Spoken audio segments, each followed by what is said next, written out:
elindeki gülleri.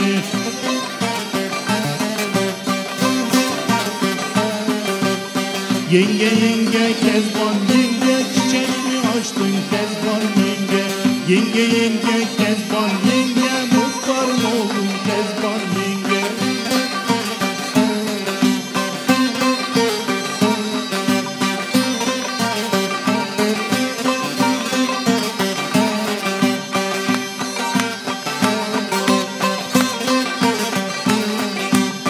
İlik gelir bilmeden, tenceresi dilmeden, geldi geçti görmeden, dargın mısın Kezban yenge?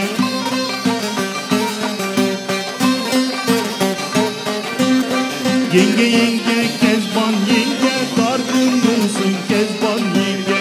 Yenge yenge Kezban yenge, muhtar mı oldun Kezban yenge?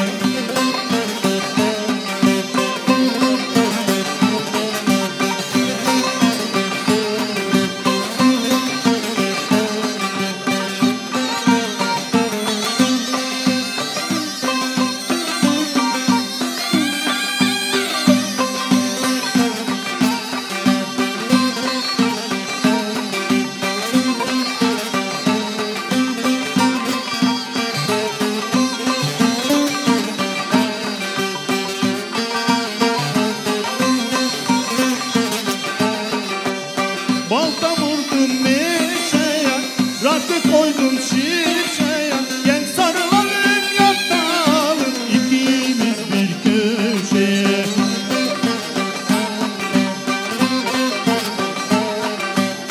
Yenge yenge Kezban yenge, ikimiz bir köşeye.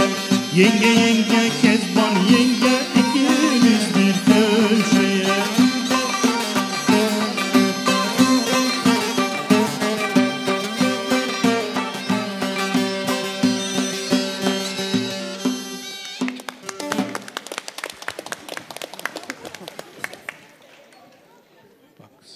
Şimdi